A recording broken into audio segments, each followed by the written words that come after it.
L'aquaculture est une industrie importante en Chine, mais les déchets produits sont considérés comme une menace pour la qualité de l'eau, particulièrement au réservoir de Danjiangkou. Le gouvernement a entrepris de dévier les eaux du réservoir pour résoudre les problèmes de pénurie d'eau au nord. Dans le district de Sichuan, dans la province du Henan, les pêcheurs doivent faire face à de grands changements. Les autorités veulent en effet leur faire changer toutes leurs habitudes, notamment la culture en cage. L'eau, source de vie et fortune des pêcheurs. Les gens vivant au bord du réservoir de Danjiangkou considéraient autrefois qu'ils vivaient près de la poule aux œufs d'or.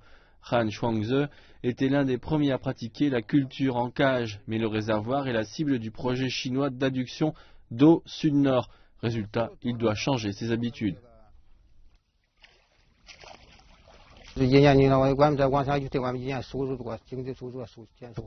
Les revenus de ma famille vont fondre, mettant notre mode de vie en danger. Trouver un autre boulot sera difficile. Je ne veux vraiment pas abandonner la culture en cage. La nourriture des poissons issue de l'aquaculture est nocive pour la qualité de l'eau. Résultat, toutes les cages devront avoir disparu d'ici au mois d'octobre. Le chef de l'aquaculture, Liu Dezhong, dit que Sichuan a déjà démantelé 40 000 cages, soit près de 90% du total. Elles sont pourtant source de revenus. La culture en cage fournit 80% des revenus des pêcheurs, mais le réservoir doit être nettoyé.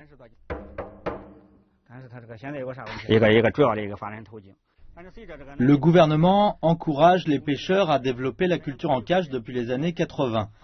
Mais comme la fonction du réservoir a changé, il est crucial que l'eau soit potable avant de l'envoyer au nord. Il faut donc interdire la culture en cage. Sichuan possède peu de terres arables. Le gouvernement du district envisage de développer l'écotourisme, mais ce n'est qu'un projet. De nombreux pêcheurs sont partis chercher du travail ailleurs.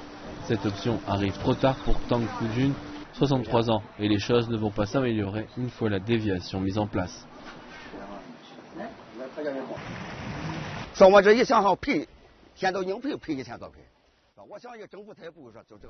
La compensation est trop faible pour couvrir les investissements, sans parler de ce que nous avons perdu. Je pense encore que le gouvernement va nous aider à trouver une solution. Les cages et l'espoir s'en vont. Pourtant, Tang Fujun reste optimiste. Il dit que ce sacrifice n'est rien par rapport au bien que cela apportera au district. Et au moins, il vit toujours au bord du réservoir.